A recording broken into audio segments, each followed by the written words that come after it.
Dear students, आज मैं आपको हॉफस्टाडर प्रयोग के बारे में बताने जा रहा हूँ। ये कि नाभिकीय भौतिकी का महत्वपूर्ण प्रयोग है। इस प्रयोग के द्वारा नाभिक के अंदर जो प्रोटॉन होते हैं, आवेशित कण, उनके घनत्व के वितरण के बारे में पता चलता है। इससे पहले नाभिक को बिंदुवत माना जाता था और ये माना जाता था कि नाभिक में जो आवेश वितरण है वो सममित है। लेकिन इस प्रयोग के द्वारा ये पता हुआ कि नाभिक में जो आवेश वितरण है वो सममित नहीं है। इस प्रयोग में सर्वप्रथम नाभिक पर उच्च ऊर्जा के इलेक्ट्रॉन्स डाले जाते हैं। तो ये एक इलेक्ट्रॉन गन है। इस इलेक्ट्रॉन गन से उच्च ऊर्जा के इलेक्ट्रॉन्स इसमें आपतित करवाए जाते हैं। नाभिक के रूप में या टारगेट के रूप में हम AU गोल्ड की पतली पन्नी लेते हैं और उसको एक प्रिज्म टेबल पर रखते हैं जिसको रोटेट किया जा सकता है। ये जो उच्च ऊर्जा के इलेक्ट्रॉन्स हैं, इनकी इतनी ऊर्जा रखी जाती है कि इनकी तरंग दैर्घ्य नाभिक के अंदर जो कण हैं उनके मध्य दूरी की कोटि का होता है, जिससे हमको जो प्रकीर्णन होगा वो ऑप्टिमम या इष्टतम प्राप्त होगा। या दूसरे शब्दों में हम ये कहें कि जब इलेक्ट्रॉन नाभिक से प्रकीर्णित होंगे तो नाभिक से अधिकतम सूचनाएं लेकर के बाहर आएंगे। तो उच्च ऊर्जा के इलेक्ट्रॉन इस टारगेट पर आपतित करवाए जाते हैं। विशेष दिशा में ले जाने के लिए यहाँ पर एक चुंबकीय विक्षेपक लगाया गया है और उसके साथ स्लिट्स लगाई गई हैं। इन स्लिट और विक्षेपक की सहायता से हम आपतित पुंज को इस टारगेट पर आपतित करवाते हैं और इस टारगेट से जो इलेक्ट्रॉन प्रकीर्णित होंगे उनको नापने के लिए या उनको संसूचित करने के लिए ये स्पेक्ट्रोमीटर लगाया गया है। इस स्पेक्ट्रोमीटर में जब इलेक्ट्रॉन प्रवेश करेंगे तो उसके साथ धारा बहेगी और उस धारा को नोट कर लिया जाएगा। इस प्रवाहित धारा का जो मान है वो आपतित इलेक्ट्रॉन की संख्या के समानुपाती होगा, अर्थात जितने ज़्यादा इलेक्ट्रॉन आएंगे उतनी अधिक धारा इसमें प्रवाहित होगी। तो उच्च ऊर्जा के इलेक्ट्रॉन्स इसमें आपतित करवाए जाते हैं। तो प्रकीर्णित इलेक्ट्रॉन को संसूचित कर लिया जाता है।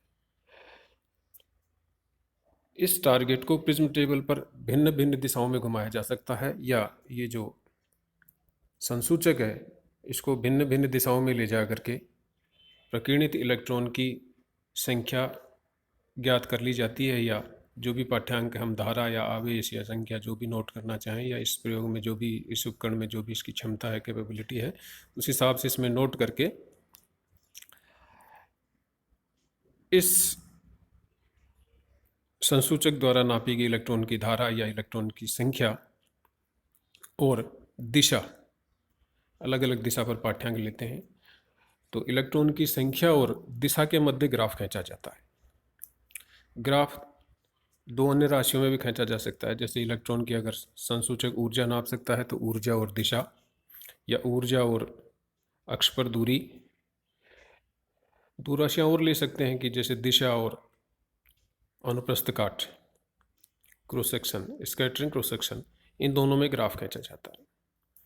तो मैं मान लेता हूँ कि इलेक्ट्रॉन की संख्या और दिशा के मध्य ग्राफ खींचा जाता है।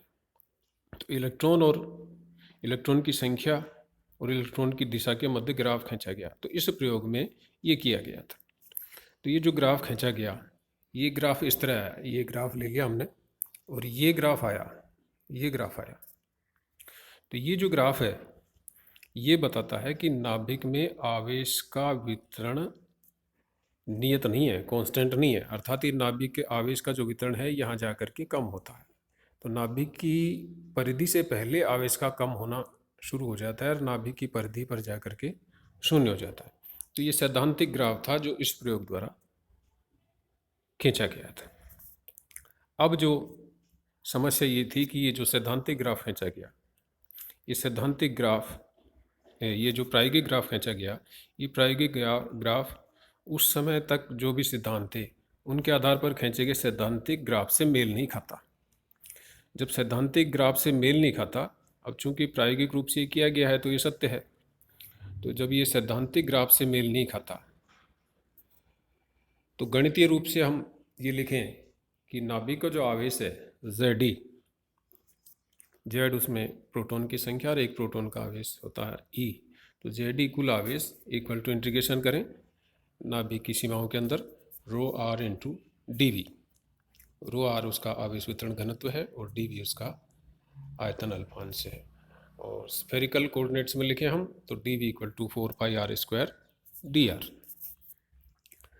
तो जे डी का मान हो गया integration rho r 4πr² d r. अब चूंकि ये प्रायोगिक ग्राफ है, सत्य ग्राफ है, सही ग्राफ है, तो ये सैद्धांतिक वक्रों से मेल खाना चाहिए। तो उस समय तक जो सैद्धांतिक वक्र थे उनसे ये मेल नहीं खाता है। तो फिर इस फॉर्मूले को आधार बना करके इस रो आर के विभिन्न विभिन्न मान लेकर के भिन्न भिन्न मान लेकर के भिन्न भिन्न फलन लेकर के ग्राफ खींचे गए। तो बहुत सारे अनंत फलन हो सकते हैं रो आर के, तो वो बहुत सारे फलन खींचे गए और ये कोशिश की गई प्राप्त करने की कि वो जो ग्राफ है रो आर के उस फलन के संगत उस सैद्धांतिक वक्र से मेल खाए। तो इन अनंत मानों में से, अनंत फलनों में से एक फलन rho R equal to rho 0/1 plus exponential small R minus capital R upon A, ये जो फलन है इस फलन के द्वारा जो ग्राफ खींचा गया वो ग्राफ लगभग प्रायोगिक वक्र से मेल खाता है।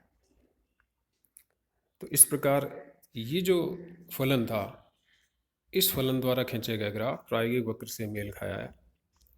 तो फिर ये मान लिया गया कि ये जो फलन है इस फलन के अनुसार ही नाभिक में आवेश का वितरण होता है।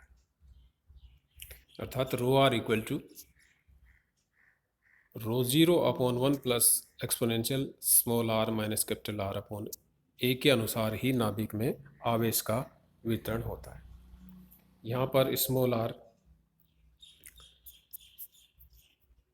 उस बिंदु की दूरी है जहाँ पर आवेश वितरण घनत्व निकालना चाहते हैं नाभिक के केंद्र से, अर्थात स्मॉल आर उस बिंदु की नाभिक के केंद्र से दूरी है।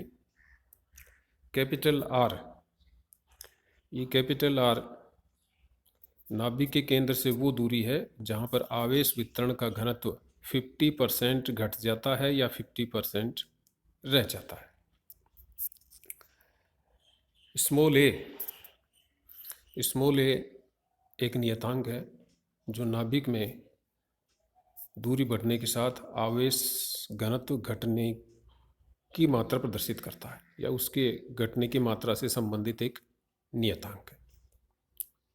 तो इस प्रकार ये जो प्रयोग है, इस प्रयोग का जो परिणाम था वो महत्वपूर्ण था। इस प्रयोग के परिणाम ने ये स्पष्ट किया कि नाभिक हम बिंदुवत भले ही मान लें, उसको आकार हम गोलाकार मान लें, लेकिन उसमें जो आवेश वितरण है वो सम्मित नहीं है। अर्थात आवेश वितरण नाभिक के केंद्र से लेकर नाभिक की परिधि तक एक समान नहीं है। यह नाभिक के केंद्र से कुछ दूरी तक तो नियत रहता है, लेकिन उसके बाद तेज़ी से घटता है और नाभिक की परिधि पर जाकर के ये आवेश वितरण का घनत्व शून्य हो जाता है। तो ये जो